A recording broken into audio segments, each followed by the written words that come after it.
সুপ্রিয় দর্শক, সবাইকে স্বাগত জানাচ্ছি প্রমিসেস জানতে চাই আজকের পর্বে। আমি নুসরাত রহমান। যে কোনো সামাজিক বা পারিপার্শ্বিক অস্থিরতার শারীরিক এবং মানসিক প্রভাব পড়ে। আমরা মনের দিক থেকে যেমন অস্থির হই, তেমনি শারীরিকভাবে এর নানান রকম লক্ষণ ফুটে ওঠে। প্রিয় দর্শক, আজ আমরা এই অস্থির সময়ের নানান রকম শারীরিক ও মানসিক লক্ষণ এবং এর সুস্থতা নিয়ে কথা বলবো। আর এই বিষয়ে কথা বলার জন্য আজ স্টুডিওতে উপস্থিত আছেন মেডিসিন ও ডায়াবেটিস বিশেষজ্ঞ ডাক্তার ফাহিম আহমেদ রূপম। ডক্টর ফাহিম আহমেদ, আপনাকে স্বাগতম আমাদের স্টুডিওতে। কেমন আছেন? ভালো আছি।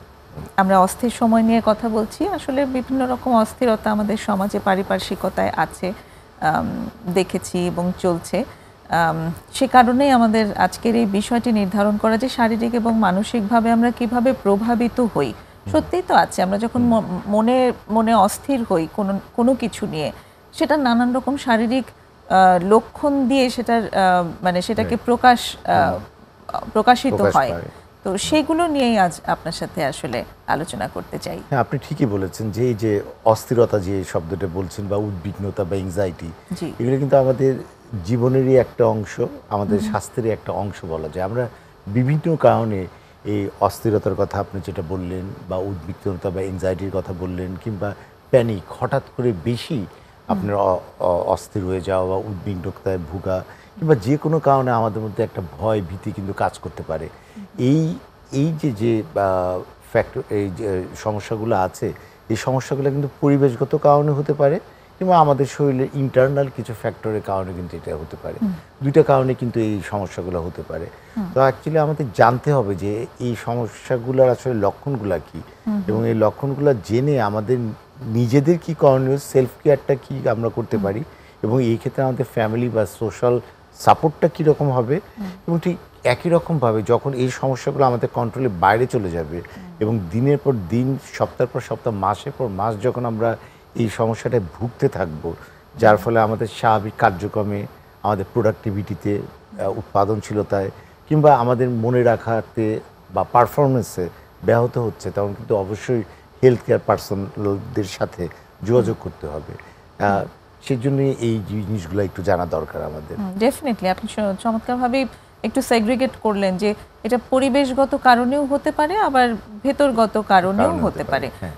একটু যদি আলাদা আলাদাভাবে আসি, যে পরিবেশগত কারণে যখন হয়, তখন আসলে কি ধরনের প্রভাব দেখা যায় মানসিক এবং শারীরিক দিক থেকে? দেখেন, এক্সটার্নাল ফ্যাক্টর অনেকগুলো আছে। যেমন মনে করেন, আমি সকাল থেকেই শুরু করি। সকালবেলা আমাকে অফিসে যেতে হবে, তাই না? আমাকে টাইমলি অফিসে পৌঁছতে হবে। রাস্তাঘাটে কি জ্যাম হবে কিনা, এটা কিন্তু আমাদের একটা অস্থিরতার কারণ হতে পারে।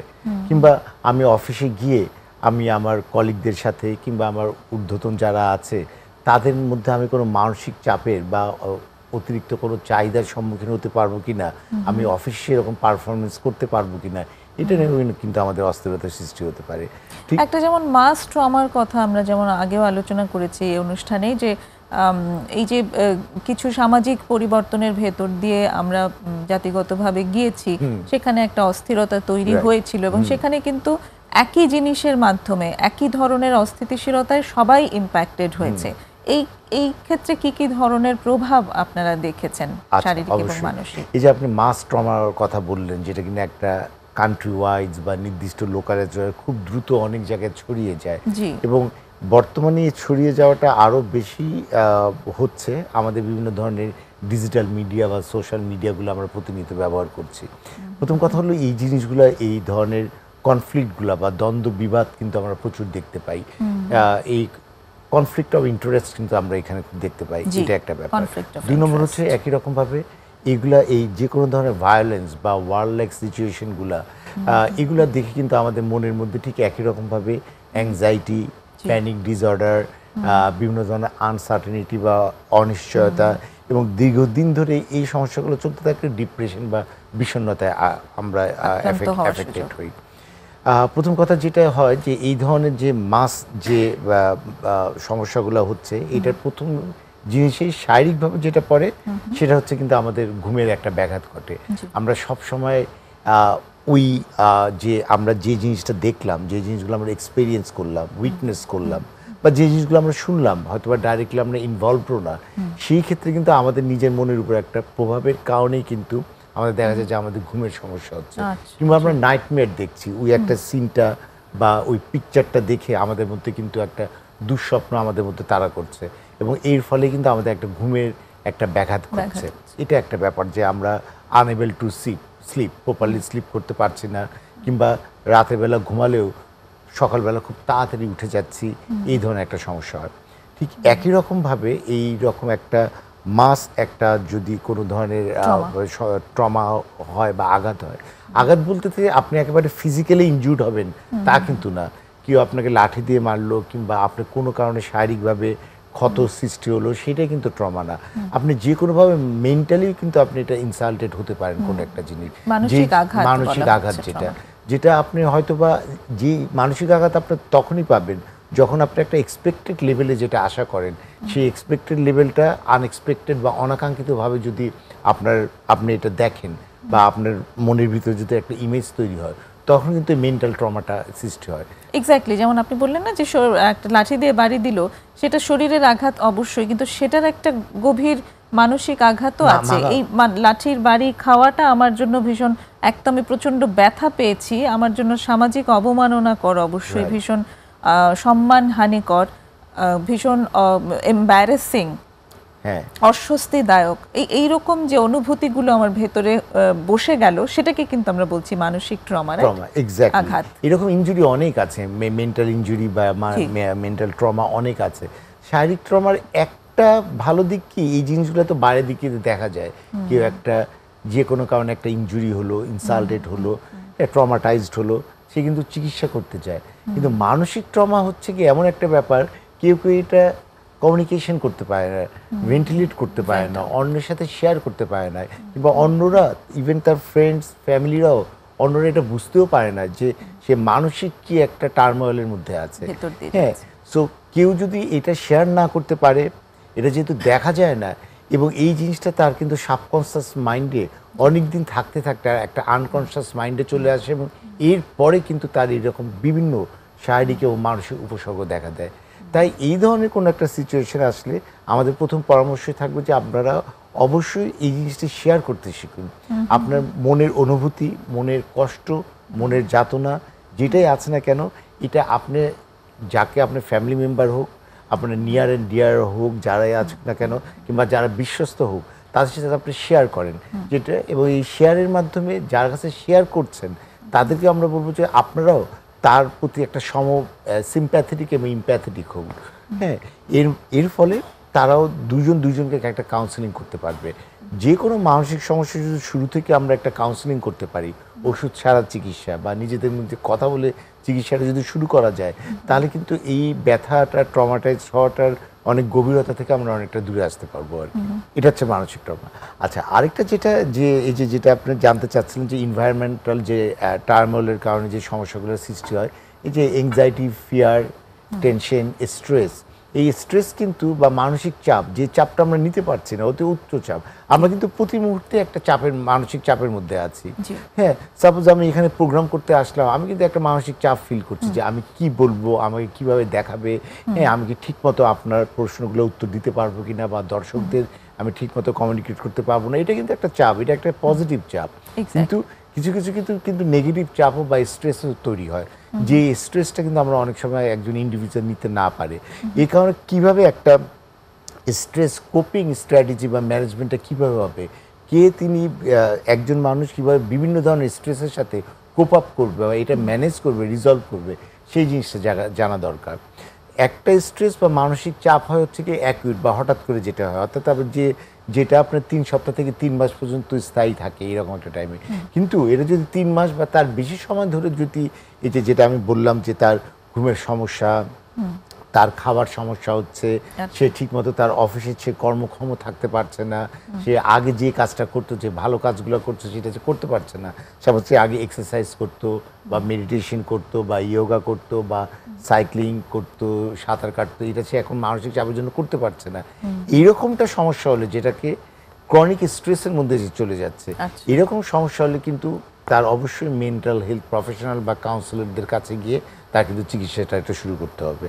শারীরিক আর কি ধরনের ইম্প্যাক্ট হতে পারে শর্ট টার্মে বা লং টার্মে? আচ্ছা, শারীরিক শর্ট টার্ম ইম্প্যাক্টের মধ্যে হচ্ছে একটা হচ্ছে গিয়ে যে এই খাবার দাবার না করার জন্য বা ঘুমের সমস্যার জন্য বা এক্সারসাইজ করা না জন্য তার অবশ্যই সে অপুষ্টির শিকার হতে পারে, কিংবা তার দুর্বলতা ফিল হতে পারে, এবং তার রাতে ঘুম না হওয়ার জন্য পরবর্তী দিনে তার ওই ফ্রেশ ফিলিং বলেন বা যতটুকু সে একটা কাজে পার্টিসিপেট করতে পারতো বা একটা কাজে যতখানি পারফরমেন্স করতে পারতো সেটা তার হ্যাম্পার হচ্ছে।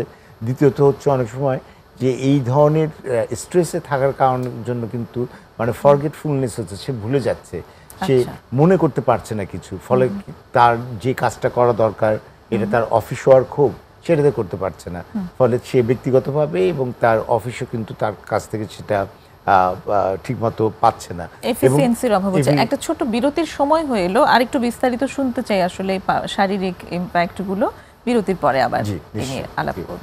প্রিয় দর্শক, একটা বিরতি নিচ্ছি, ফিরে এসে আবার কথা হচ্ছে।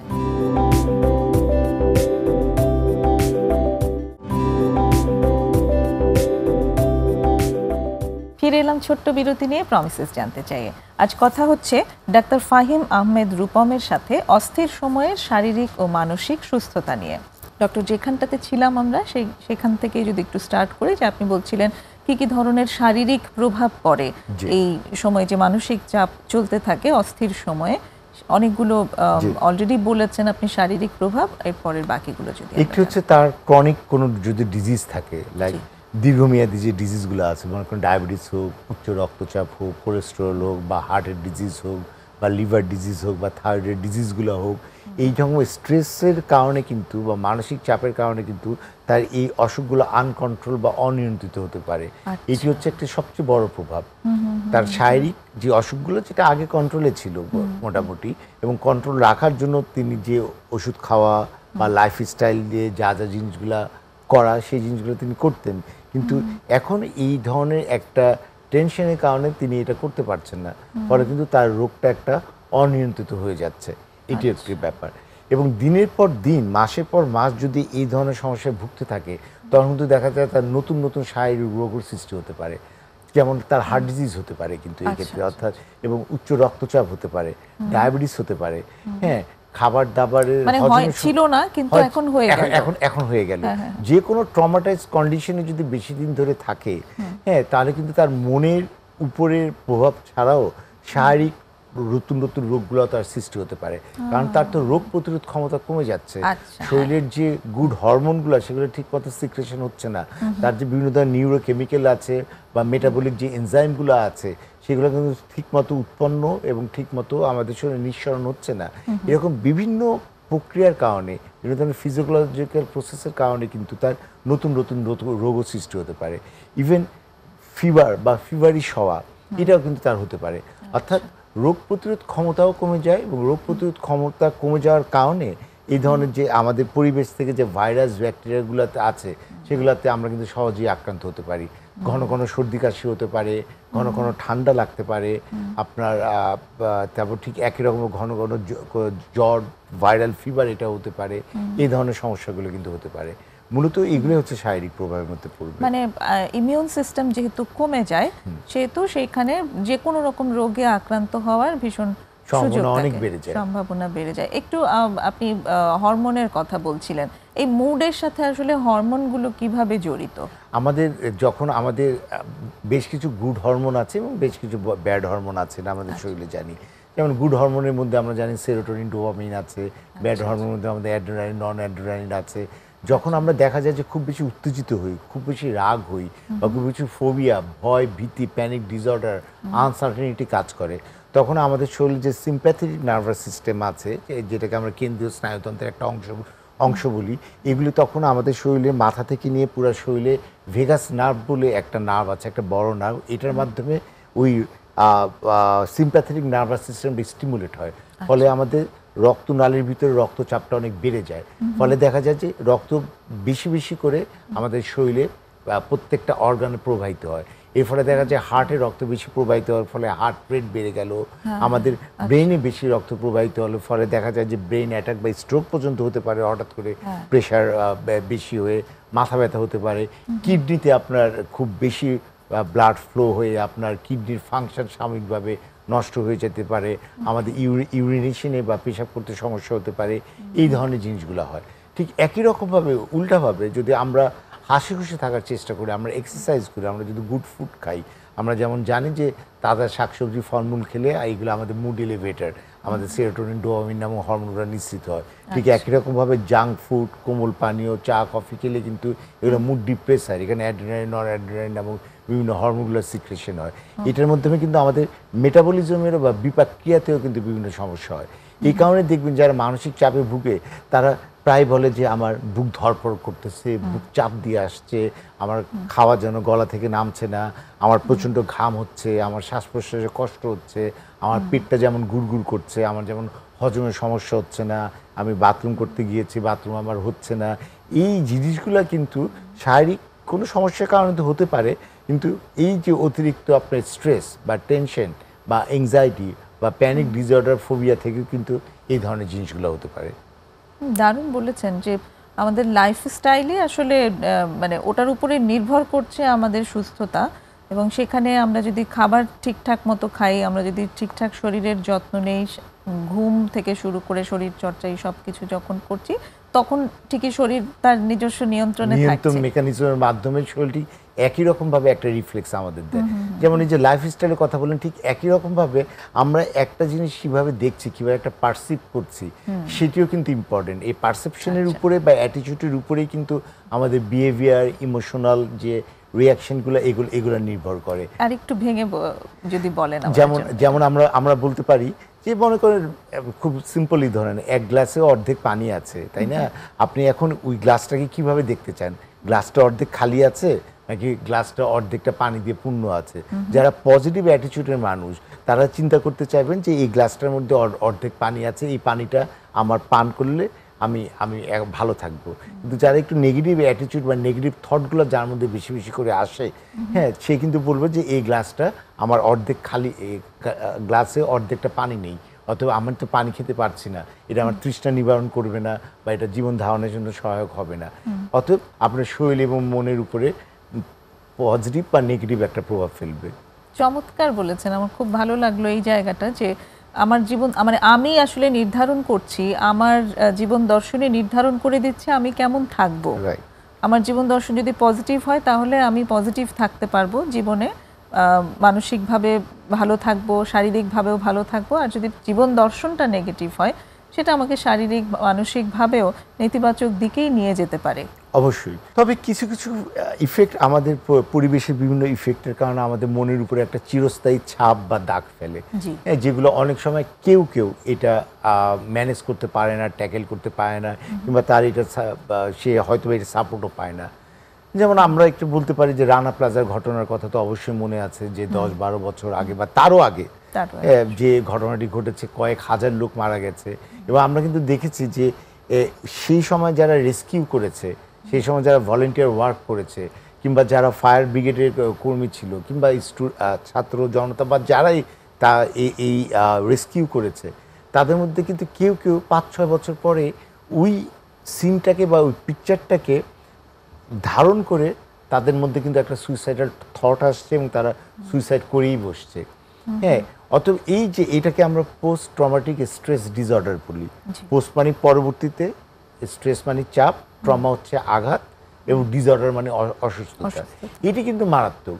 কেউ যদি এই নেগেটিভ অ্যাটিটিউড বা নেগেটিভ পারসেপশনটা দিনের পর দিন রাখে যে আমার দ্বারা কিছু হবে না, আমি কিছু পারবো না, আমার জন্য বোঝা, সমাজের জন্য বোঝা, হ্যাঁ, আমার জীবনে সাকসেসফুলি কিছু নেই, এই ধরনের যারা আছে, অর্থাৎ যারা ডিপ্রেশন বা বিষণ্ণতায় ভুগছেন, তাদের মধ্যে একটা নির্দিষ্ট অংশ কিন্তু একটা সময় পরে দেখা যায় যে তাদের মধ্যে সুইসাইডাল থট আসে। মনে হয় যে এই জীবন রেখে লাভ নেই, আমি আত্মহত্যা করব, এর মাধ্যমে সব কিছু মুক্তি হবে, হ্যাঁ, কিংবা তিনি আত্মহত্যা করেই বসে।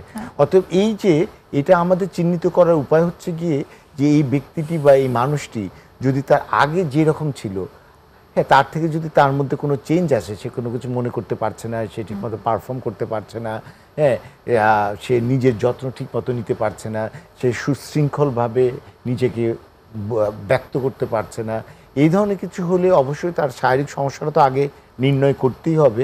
এটা করার পাশাপাশি অবশ্যই কোনো মানসিক সমস্যার জন্য অবশ্যই মেন্টাল হেলথ যারা প্রফেশনাল আছে তাদের শরণাপন্ন আগে থেকে খেয়াল করে শরণাপন্ন হওয়া। অনেক ধন্যবাদ। আমরা একটা ছোট বিরতি আবার নেব, ফিরে এসে আবার কথা বলবো। দর্শক, আরেকটা বিরতির সময় হয়ে এলো, সঙ্গেই থাকুন।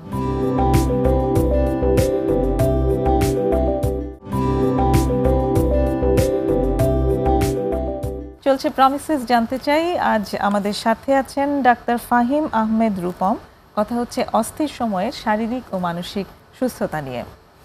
ডক্টর, এই যে অস্থির সময়ের কথা আমরা বলছি, এই সময়ে খুব ভালনারেবল একটা শ্রেণী আছে আমাদের সমাজে, যারা মাদকে বিভিন্ন রকমভাবে মাদকে আসক্ত আছেন। কেউ কেউ সুস্থতার পথে আছেন, কিন্তু তাদের জার্নিটা চলছে। এই শ্রেণীটির সম্পর্কে কি বলবেন? তারা কেমন আছে এবং থাকে? রাইট, এই যে ভালনারেবল বা ঝুঁকিপূর্ণ যে যাদের কথা বললেন, এই গ্রুপটা কিন্তু আপনার টিনেজরা যেমন আছে, ঠিক একই রকমভাবে মিডল এজও আছে, এবং আমাদের যে কিছু কিছু ক্ষেত্রে একটু যারা এল্ডারলি পিপল, তারাও কিন্তু কোনো না কোনোভাবে এই অ্যাডিকশনের মধ্যে আসক্তি।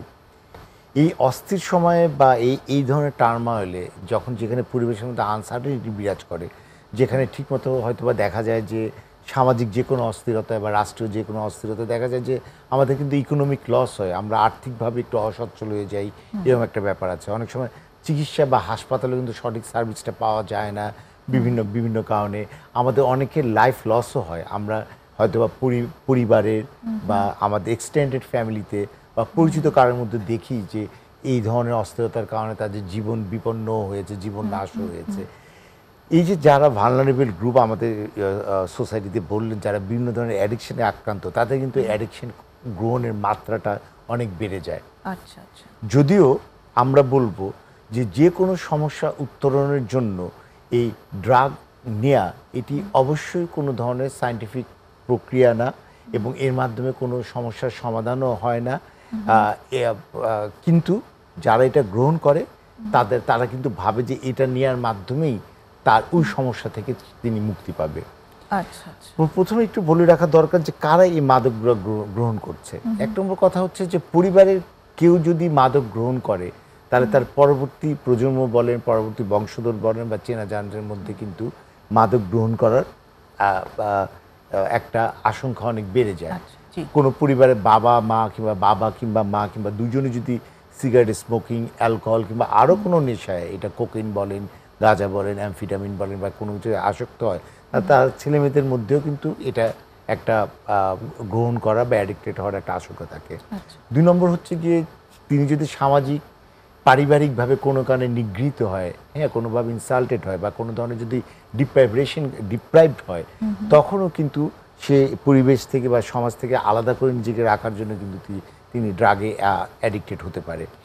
এরপরে হচ্ছে কারো যদি সোশ্যাল সাপোর্টটা কম থাকে, অর্থাৎ আমাদের যে আগে যেটা ছিল যে আমাদের একটা জয়েন্ট ফ্যামিলি, সবাই সবার সাথে শেয়ার করতো, মুরব্বীদের কথা অনুযায়ী, চেইন অফ কমান্ড অনুযায়ী সব চলতো, কিন্তু এখন নিউক্লিয়ার ফ্যামিলিতে কিন্তু আমরা সবাই রাজা, এইরকম একটি ব্যাপার। ফলে ওই চেইন কমান্ডটা থাকছে না। এখন বাবা মারাও ছেলেদেরকে কোয়ালিটি টাইম দিতে পারছে না, কিংবা যেই টাইমটা দিচ্ছে কোনো বাবা মা ওই ছেলে মেয়েদের ইনসাইটে ঢুকে তাদেরকে সঠিক গাইড করা বা সঠিকভাবে প্যারেন্টিং করার মতো সময় পাচ্ছে না, কিংবা কীভাবে এটা করতে হয় সেটাও জানতে পারছে না। এই সমস্ত বিভিন্ন আইসোলেশনের কারণে, সোশ্যাল ডিপ্রাইভেশনের কারণে কিন্তু তাদের অ্যাডিকশন নেওয়ার ইয়েটা বেড়ে যায়। এবং ঠিক পিয়ার প্রেশারও তো একটা আছে অনেক। রাইট, এক্স্যাক্টলি, পিয়ার প্রেশারও একরকম আছে। এবং একসময় আমরা ধারণা করা হতো যে সচ্ছল পরিবারের বা যাদের আর্থিকভাবে যারা খুব সলভেন্ট, কিংবা বড় বড় স্কুল কলেজ, বেসরকারি স্কুল কলেজ, প্রাইভেটগুলোতে পড়ে, যাদের টাকা পয়সা অনেক আছে, তারাই একমাত্র এই ধরনের নেশাগুলোতে আক্রান্ত হয়। পিয়ার প্রেশার একটা অন্যতম কারণ। তার বন্ধুবান্ধব, সহকর্মীরা, যাদের সাথে তারা ক্লোজলি একসাথে অবসরের সাথে শেয়ার করে বা বন্ধুত্ব আছে, প্রতিনিয়ত উঠা বসা করে, একজন কিন্তু আরেকজনকে দারুণভাবে প্রভাবিত করতে পারে। এবং বিশেষ করে পিয়ার প্রেশারটা টিনেজ বা আর্লি অ্যাডাল্টের ক্ষেত্রে এটা একটা হওয়ার খুব আশঙ্কা থাকে, যে ও তো এটা খাচ্ছে, আমি যদি এটা না খাই তাহলে তোর সাথে আমার ফ্রেন্ডশিপ থাকবে না, কিংবা যে খাচ্ছে সে বলছে তুই এটা না খেলে তুই আর কি বড় হলি, তুই আর কি অ্যাডাল্ট হলি, তুই আর কি প্রাপ্তবয়স্ক হলি, তোর তো ভবিষ্যতে কিছুই হবে না, হ্যাঁ, তুই তো নিজে ডিসিশন নিতে পারবি না, এই ধরনের। তো এই ধরনের কারণে কিন্তু হচ্ছে। অতএব ঠিক একই রকমভাবে যদি আর্লি এইজে বা টিন এইজে বা পিউবার্টি লাইফে যদি কেউ এই ধরনের অ্যাডিকশনে আক্রান্ত হয়, এটা কিন্তু তার বাবা মা ও অভিভাবককে তার প্রতি লক্ষ্য রাখতে হবে, সে কার সাথে মিশছে এবং তার ইমোশন বিহেভিয়ারে কোনো চেঞ্জ আসছে কিনা। সে যদি সবসময় খুব উত্তেজিত থাকে, তার যদি লেখাপড়া বা অকুপেশনের পারফরমেন্স যদি খারাপ হয়ে যায়, তার ডেইলি লাইফের যদি ছন্দ পতন ঘটে, তাহলে কিন্তু আমরা ধরে নিতে পারি তার কোনো না কোনো অ্যাডিকশনে হয়তো বা সে আক্রান্ত হয়েছে কিংবা তার মানসিক কোনো ধরনের সিকনেস আছে। অ্যাডিকশনের কথা যেটা বলছিলাম সেটা হচ্ছে এই সময়ে যে কোনো অস্থিরতা কিন্তু অ্যাডিকশন গ্রহণের মাত্রা বেড়ে যায়। আমাদের দেশে যেহেতু আমরা এখনও এই যে কোনো ধরনের নেশা দ্রব্যের সোর্সগুলা কিংবা এটার যে বিপণন বা সাপ্লাই চেইনটা ঠিক আমরা ইন্টারফেয়ার বা ইন্টারাপ্ট করতে পারি নাই, এটা একটা অবাধভাবে বিভিন্ন সোর্স থেকে আসছে। হ্যাঁ, সেই কারণে কিন্তু দেখা যায় যে এই মানে যে কোনো ধরনের নেশাদ্রব্য পুরো বাংলাদেশব্যাপী খুবই সহজলভ্য এবং এই নেশার দাম মানে অল্প থেকে নিয়ে শুরু করে অনেক দামি অনেক ধরনের কিছুই করে এবং এই কারণে কিন্তু এটা অ্যাডিকশনটা বেড়ে যায়। কোপিং স্ট্র্যাটেজি এই কারণে আমাদের কিভাবে আমরা এই অ্যাডিকশন থেকে দূরে থাকবো এবং কিভাবে আমাদের স্ট্রেস কোপিং ম্যানেজমেন্ট আমরা কিভাবে এটা কোপ করবো, ম্যানেজ করব, এই জিনিসগুলো আমাদের জানতে হবে। তাহলে কিন্তু আমরা অ্যাডিকশনটাকে ম্যানেজ করতে পারবো কিংবা অ্যাডিকশন থেকে দূরে থাকতে পারবো, ইভেন অ্যাডিকশনটা আমরা ছেড়েও দিতে পারবো। এই জিনিসটা আমাদের জানা খুব দরকার এবং সেটার জন্য অ্যাকচুয়ালি প্রফেশনালের হেল্প খুব প্রয়োজন। অবশ্যই আপনার প্রথমেই যে কোনো ধরনের মানসিক ট্রমা বলেন, এই যে স্ট্রেসের ব্যাপারে আলোচনা করছিলাম, প্যানিকের কথা, ডিপ্রেশনের কথা, অ্যাংজাইটির কথা, এগুলো যখনই কেউ মনে হবে যে এই সিমটমগুলো তার মধ্যে আছে, তখন শুরুতেই যদি তিনি কাউন্সিলরের কাছে যান বা মানসিক রোগ বিশেষজ্ঞের কাছে যান, তখন এবং তাদের কাছে গেলে কিন্তু এই প্রফেশনালরা তারা রোগীকে একটা রিঅ্যাসুরেন্স করেন যে তোমার সমস্যাটা কি হতে পারে, এই সমস্যাটা মোকাবেলা করার জন্য তোমার কি করতে হবে, তোমার ফ্যামিলি মেম্বাররা এই ক্ষেত্রে কিভাবে তোমাকে সাপোর্ট দিবে, কি আদৌ কোনো ওষুধ লাগবে কি না, ওষুধটা লাগলে কতদিন খেতে হবে, এই ওষুধে কোনো সাইড ইফেক্ট আছে কি না, কতদিন ইন্টারভেলে তোমাকে আসতে হবে, কিংবা কাউন্সেলিং করলে তুমি কত সপ্তাহ পরপর করে আসবা, তোমাকে যে হোমওয়ার্ক বা হোম টাস্কটা দেওয়া হয় সেই জিনিসটা তুমি ঠিকমতো করে নিয়ে আসবা, এই জিনিসগুলো ফলো আপ করা, এগুলি সবগুলোই কিন্তু আপনার যারা মেন্টাল প্রফেশনাল আছে, সাইকোলজিস্ট আছেন, কাউন্সিলর আছেন, তাদের মাধ্যমেই কিন্তু এটা করা হয় এবং এটা মোর সায়েন্টিফিক। এই ধরনের জিনিসগুলো করা হলে শুরুতেই যদি চিকিৎসা পদ্ধতির আওতায় আনা যায়, তাহলে কিন্তু এই সমস্যাগুলো প্রলংও হয় না, বাড়েও না, অতটা অ্যাগ্রাভেটও করে না এবং এমন পরিস্থিতির সৃষ্টি হয় না যে এই ড্রাগ অ্যাডিক্টেড রোগীদের পরবর্তীতে কোনো আমরা যেটা রিহ্যাব সেন্টার বলি বা হসপিটালাইজেশন বলে, এই সমস্ত প্রয়োজনটাও অনেক কমে আসে। হ্যাঁ, রিহ্যাবিলিটেশন সেন্টারের তো অ্যাকচুয়ালি একটা বড় ভূমিকা আছে এই ধরনের রোগ মানে মাদকাসক্তির চিকিৎসা, এবং সেখানে খুব একই সঙ্গে অনেকগুলো সেবা পাওয়া যায় সেখানে, যেমন ডাক্তারের সেবা থাকে, সেখানে কাউন্সিলর থাকে, সাইকিয়াট্রিস্ট মানে সাইকোলজিস্ট থাকেন, সেখানে অ্যাডিকশন প্রফেশনালস থাকেন, যারা রিকভারি হিসেবে আছেন, রিকভারির পথে আছেন, তারাও এসে খুব সুন্দরভাবে অ্যাডিকশন সেন্টারগুলোতে সাপোর্ট প্রোভাইড করে থাকেন। রিকভারিতে যারা থাকেন তারাও কিন্তু এই ভালনারেবল টাইমগুলোতে একটা ঝুঁকির মুখে থাকেন, রাইট?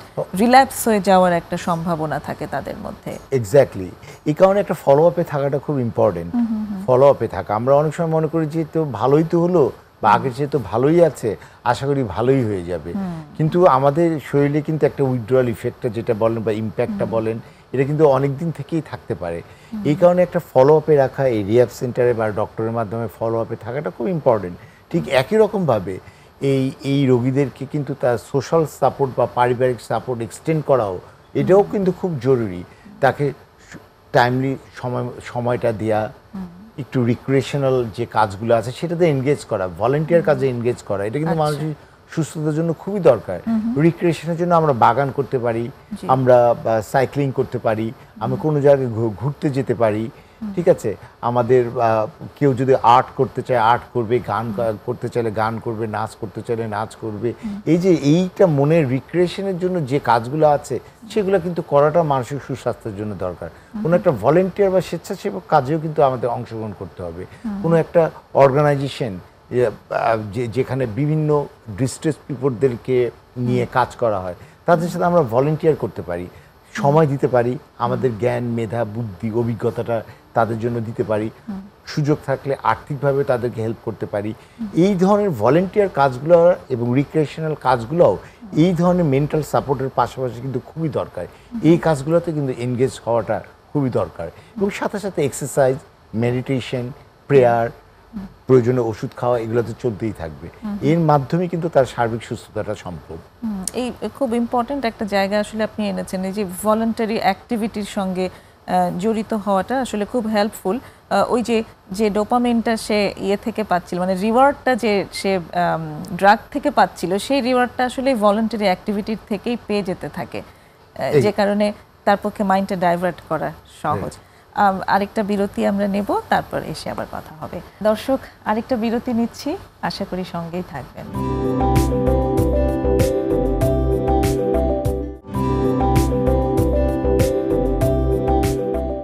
ছোট্ট বিরতি নিয়ে ফিরে এসেছি প্রমিসেস জানতে চাইয়ে। কথা হচ্ছে অস্থির সময়ে শারীরিক ও মানসিক সুস্থতা নিয়ে ডাক্তার ফাহিম আহমেদ রূপমের সাথে। শারীরিক মানসিক যে প্রভাবগুলো পড়ে অস্থিরতার, সেটা শুনলাম। একটা ভালনারেবল গোষ্ঠী নিয়েও আমরা কথা বললাম, যারা মাদকে আক্রান্ত আছেন, আসক্ত আছেন, তাদেরকে নিয়েও আমরা কথা বললাম। তো এই যে অস্থির একটা সময় আমরা ক্রস করছি, এই সময়ে আসলে আমরা নিজেদেরকে সাহায্য করার জন্য কি করতে পারি? প্রথম কথা হচ্ছে আমরা নিজেকেও সাহায্য করব এবং অপরকেও প্রয়োজনে সাহায্য করব। আচ্ছা, কারণ যেহেতু মানুষ সমাজবদ্ধ জীব, তাই ভালো থাকতে হলে শুধু নিজেকেই ভালো না, আপনার পরিবারটা ভালো আছে নাকি, আপনার আশেপাশের সমাজটা ভালো আছে কিনা, রাষ্ট্রটা ভালো আছে কিনা, এই কারণে সবাইকে একযোগে কাজ করতে হবে। এই কারণে সুখী সমৃদ্ধশালী দেশ বা আমরা যে ডেভেলপ কান্ট্রি, ডেভেলপ নেশন বলি, ডেভেলপ নেশন হওয়ার জন্য প্রত্যেকটা মানে ক্ষুদ্র পার্ট হচ্ছে একজন মানুষ। তাই প্রত্যেক ইন্ডিভিজুয়ালকে কিন্তু শারীরিক এবং মানসিকভাবে সুস্থ থাকতে হবে। প্রথম কথা হচ্ছে যে আমরা ডিসিপ্লিন লাইফে অভ্যস্ত হতে হবে। আমরা এই শব্দটা যত উচ্চারণ করি আমরা সবাই জানি, কিন্তু আমরা ততটাই পালন করি না। আমরা যে নিয়মানুবর্তিতাও হতে চাই, এ কথা কে না জানে, কিন্তু এটা আমাদের হতে হবে। এটা আমাদের হওয়ার মধ্যে যে জিনিসটা আমাদের সঠিক একটা নির্দিষ্ট সময় আমাদের খেতে হবে। ব্রেকফাস্ট বলেন, লাঞ্চ বলেন, ডিনার বলেন, এটা আমাদের একটা নির্দিষ্ট সময়কে খেতে হবে, এবং খাওয়াটা অবশ্যই যেন স্বাস্থ্যকর খাবার হয় সেদিকে লক্ষ্য রাখতে হবে। আমরা দামি দামি খাবার খেলাম বা হোটেল রেস্টুরেন্টের খাবার খেলাম, হ্যাঁ, ভাবলাম যে এই খেয়ে আমাদের ভালো থাকবো, তা তো না, বরং এই খাবারগুলো আমাদের শরীর এবং মনের উপর একটা বিরূপ প্রতিক্রিয়া ফেলে। খুব সহজ। দ্বিতীয়ত হচ্ছে আমাদের ঘুমের ক্ষেত্রে আমাদের ঠিক একই রকমভাবে নজর দিতে হবে। আমরা বলি যে সূর্যোদয় থেকে সূর্যাস্ত পর্যন্ত আইডিয়ালি খাওয়ার টাইম, এটাই কিন্তু উন্নত দেশের মানুষগুলো কিন্তু তাই করে। হ্যাঁ, যখন সূর্যোদয় ঘটে তখন সে পানীয় বা সলিড ফুডের মাধ্যমে খাবার শুরু করে, এবং সূর্যাস্ত সময় বা তার কিছু পরেই সে খাবার গ্রহণ করে শেষ করে ফেলে। তারপরে ঘুমের জন্য প্রিপারেশন নেয়, পরবর্তী দিনকে পারফরমেন্সের জন্য প্রস্তুতি নেয়। এই ঘুমটার জন্য আমাদের ঠিক একই রকমভাবে নজর দিতে হবে, এবং এই ঘুমের জন্য যে সাউন্ড স্লিপের জন্য একটা স্লিপ হাইজিন একটা মেনটেন করতে হবে। এটা আমরা জানি যে ঘুমের আগে 1-2 ঘন্টা অন্ততপক্ষে কোনো মোবাইল, ফেসবুক, ইউটিউব, হ্যাঁ, কিংবা কোনো হরর মুভি যেটা শরীর এবং মনের উপর ইরিটেশন সৃষ্টি করে, চাপ ফেলে, এই ধরনের কাজগুলো কিন্তু করা যাবে না। 2 ঘন্টা লাস্ট মোমেন্ট পর্যন্ত তো মোবাইলে স্ক্রল করতে থাকি, এবং যারাই স্ক্রল ম্যানিক হলে যেটা দেখা যায় যে স্ক্রল ম্যানিক ইদানিং আমাদের অনেক বেড়ে গেছে বিভিন্ন কারণে। এটা কারণে যেটা দেখা যায় যে আমাদের আঙ্গুলগুলোতে অস্টিও আর্থ্রাইটিস কিন্তু হয়। যারা খুব বেশি এই ফেসবুক বা মোবাইল স্ক্রল করে, তখন কিন্তু দেখবেন তাদের মধ্যে একটা নাম্বনেস বা অসারতার সৃষ্টি হয় একটা সময় পরে। ফলে জয়েন্টটা যেন ঠিকমতো মুভ করছে না, এরকম একটা মনে হয়, হাতটা যেন ভারী ভারী লাগছে, গায়ে যেন শক্তি পাওয়া যায় না, এই ধরনের একটা জিনিস দেখা দেয়। তাই এই জিনিসটা একেবারে বাদ দিতে হবে। ইভেন ঘুমানোর 2 ঘন্টা আগে আপনি টিভি দেখাও বন্ধ করতে হবে, এটি একটি ব্যাপার। এবং আমরা তো বলি যে রাত্রে শোয়ার অন্তত 3 থেকে 4 ঘন্টা আগে রাতের খাবারটা খেয়ে তারপরে আপনার ঘুমাতে যেতে হবে। ঘুমানোর আগে একটু আপনি কিছু দুধ হালকা কিছু খেতে পারেন, কিছু ফ্রুটস খেতে পারেন, যদি সমস্যা না হয় তারপরে আপনারা যেতে পারেন। একটা কনসেপ্ট আছে যে রাতে ক্ষুধা লেগে যাবে, আগে যদি খেয়ে ফেলি তাহলে তো রাতে ঘুম ভেঙে ক্ষুধা লেগে যাবে, তখন আমি কি করব? এটা আসলে কতটুকু মানে ভ্যালিড? যারা ডায়াবেটিক রোগী আছে, তাদের যেটা একটা নির্দিষ্ট সময়ে পরপর খেতে হয়, তাদের ক্ষেত্রে কিছুটা লাগতে পারে, কিন্তু ওই ডায়াবেটিক রোগীরা যদি পুরোপুরি লাইফ সাইকেলে তার নিয়মানুবর্তিতা আনে, তাহলে কিন্তু সেটা রাগার কথা না। আমরা তো ঘুমাচ্ছি 6 থেকে 8 ঘন্টার জন্য, ঠিক আছে? এবং এই 6 থেকে 8 ঘন্টা যদি আপনি, যে ব্যক্তিটা রাত 10টা থেকে 11টার মধ্যে ঘুমাচ্ছে এবং সে সকাল 6টা বা 7টায় উঠছে, তারা কিন্তু খুব বেশি ক্ষুধা পাওয়ার কথা না, আনটিল আনলেস তার খাবারটা, সারাদিনের খাবারটা যদি আপনার সঠিক হয়, সঠিক ক্যালোরি মেনটেন করে খায়, তাহলে কিন্তু তার সমস্যা হওয়ার কথা না। এটা পুরোটাই আমাদের অনেকটাই আমাদের একটা ভুল কনসেপ্ট, আইডিয়াটা ঠিক নয়। এটা ভাবারই সাইকোলজিক্যাল, রাইট? এটা পুরোটাই সাইকোলজিক্যাল। আমরা যেভাবে করি আমাদের সমাজে দেখা যায় যে আমরা এই যে ইদানিং যেটা হয়েছে, এই যে ডিজিটাল মিডিয়া নিয়ে, ডিজিটাল মিডিয়াগুলো নিয়ে যে আমরা আলোচনা করি, এগুলোকে কিন্তু এখন মানে ডিজিটাল কোকেন বলা হচ্ছে। এগুলো এমনই কোকেন, আফিমের মতোই এটা আমাদের নেশা তৈরি করে। এবং এই নেশায় আমরা যখন পড়ি তখন বিভিন্ন সোর্স থেকে আমরা ফিল্টার না করে কিন্তু তথ্যগুলো নেওয়ার চেষ্টা করি। অতএব আপনার যে সোর্সগুলো এটা অথেন্টিক কিনা এটা কিন্তু ফিল্টার আপনাকে করতে হবে। এবং এখন কিন্তু এই ফিল্টার করার জন্য বিভিন্ন ধরনের অনেক ধরনের এই রিউমার স্ক্যানার, তারপরে আপনার বিভিন্ন ধরনের কিন্তু ইয়াও আছে, সাইটগুলোও আছে, ওগুলো থেকে আপনাকে এগুলো ফিল্টার করে নিতে হবে এটা আপনার জন্য উপযুক্ত কিনা। আর একটা ব্যাপার হচ্ছে যে আপনাকে সব কিছুই জানতে হবে, সব সোর্সে জানতে হবে, সব ইনফরমেশনে জানতে হবে, তা তো না। আপনি আপ টু ডেট থাকেন, এর প্রতি যে আগ্রহ ইদানিং আমাদের বেড়েছে, যে ফেসবুক, ইউটিউব বা বিভিন্ন সংবাদের মাধ্যমে, হ্যাঁ, এই জিনিসটা থেকে কিন্তু আমাদেরকে এই ব্যাপারে আমাদের একটা মাইন্ডসেট করতে হবে যে এই জিনিসটা আমরা ফিল্টারিং করে ফেলবো, কারণ এটা আমাদের মনের উপর যথেষ্ট নেগেটিভ ইম্প্যাক্ট ফেলে। মানে বলছেন যে এই যে সর্বক্ষণই আমরা এই তথ্যের মধ্যে থাকছি, আপনি যে কথাটা বললেন যে সবই জানতে হবে, আসলে এটা জরুরি না, একদমই না। লিমিট করতে পারি কিভাবে, সেখানে কি কোনো প্রথম কথা হচ্ছে আপনার নিজের মাইন্ডসেটটা করতে হবে। আপনি কোন জিনিসটি দেখতে চান, কোন জিনিসটা আপনার জানা দরকার, আপনার লাইফের প্ল্যানিং, আপনার লাইফের স্ট্র্যাটেজি ঠিক করার জন্য, এবং আপনার মানে কর্মপন্থা ঠিক করার জন্য। এবং আলটিমেটলি আপনাকে যতই পরিবেশ কিছুটা হোস্টাইল হলে আমাদের শরীর মনের উপর একটা চাপ ফেলবেই, এটা কিন্তু অস্বীকার করা যাবে না। দিস ইজ আমাদের ইমোশনাল রেসপন্স। আপনি চারিদিকে আগুনের কুণ্ডলির মধ্যে দাঁড়িয়ে আপনি তো গান করতে পারবেন না, হ্যাঁ, আপনি তো বাঁশি বাজাতে পারবেন না, আপনি তো হাসতে পারবেন না, সেই সময় আপনার মধ্যে কান্নাই আসবে, সেই সময় আপনি নিজেকে বাঁচাতেই চাবেন। এইটা নর্মাল ইমোশনাল রেসপন্স। সো আপনাকে প্রথম কথা হলো আপনাকে এটা সেট করতে হবে, ফিল্টারিং করতে হবে যে আপনার জন্য কতটুকু দরকার, কোন সময়ে দরকার। এটা আপনাকে কিন্তু নির্দিষ্ট একটা মাত্রায়, এই যে পরিমিতি বোধটা আমরা জীবনের যে সর্বক্ষেত্রে বলি, ঠিক একই রকমভাবে এখানেও আপনাকে প্রচণ্ডভাবে সিলেক্টিভ হতে হবে। দিনের কিছু নির্দিষ্ট সময় ঠিক করে নেওয়া নিজে, হ্যাঁ। আপনি মনে করেন রাত্রেবেলা শোয়ার আগে অনেকে নেগেটিভ থটগুলো আসে যে সারাদিনে আমি কি পেলাম না। ঠিক আছে, এই জিনিসগুলো আপনার কিন্তু পরবর্তী স্ট্র্যাটেজির জন্য, পরবর্তী লাইফের প্ল্যানিংয়ের জন্য দরকার। কিন্তু এই জিনিসটা আপনি রাতেবেলা ঘুমানোর আগে না করে আপনি বিকালের একটা টাইমে করেন, কিংবা অফিস থেকে আসার পরে রাত্রে শোয়ার আগ পর্যন্ত একটা নির্দিষ্ট সময়ের জন্য রাখেন। এভাবে করে কিন্তু আপনার প্ল্যানিংটা ঠিক করে নিতে হবে। হ্যাঁ, সো ঘুমানোর যেটা ব্যাপারটা আসলো, সেমনি করে আমরা ভালো থাকতে পারবো। এক্সারসাইজটাকে আমাদের জীবনের একটা অবিচ্ছেদ্য অংশ করে নিতে হবে। আমরা যেমন ঘুমাই, আমরা যেমন খাই, আমরা যেমন জীবিকার জন্য কাজ করি, ঠিক একই রকমভাবে যে কোনো ধরনের শারীরিক ব্যায়াম, পরিশ্রম, এটা অ্যারোবিক এক্সারসাইজ হোক, এটা ট্রেডমিল হোক, এটা আপনার মেডিটেশন হোক, এটা আপনার ইয়োগা হোক, যা কিছু আপনি বলেন না কেন, এগুলো কিন্তু সবগুলো আমাদের শরীর এবং মনের জন্য ভালো। এই জিনিসগুলো আপনার করতে হবে। অনেকেই যেমন ওই মানে অজুহাত, যেটা আর কি অজুহাতই তো বলবো, যে দিনে সময় পাই না। হ্যাঁ, দিনের সময় পাই না যে ব্যক্তিটি বলে, সেই ব্যক্তিটিকে যদি আমরা 7 দিন 1 মাস ধরে ফলো করি, সেই সময়টা কিভাবে কাটছে দেখবে যে তিনি কিন্তু ফেসবুক, ইউটিউবে ডেইলি অন্তত 1-2 ঘন্টা বা তার চেয়ে বেশি সময় কাটাচ্ছে। হ্যাঁ, কিংবা সে এমন আলাপ আলোচনায় ফোনে ব্যস্ত আছে বা পরিবারের মধ্যে দিয়ে ব্যস্ত আছে, যেটা কিন্তু তার প্রোডাক্টিভিটি বা গুড হরমোন রিলিজ করতে খুব একটা সাহায্য করছে না। অতএব সামাজিকতাও রাখতে হবে। এমন না যে আপনি আইসোলেটেড হয়ে যাচ্ছেন, এটাও কিন্তু ঠিক নয়।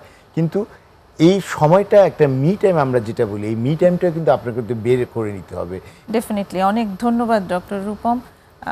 মানে ওই অজুহাত না দেখে আমরা বরং প্রোডাক্টিভ কাজে নিজেদেরকে ইনভলভ করব, এবং সেটাই আমাদের কোপিং মেকানিজমের সাহায্য করবে।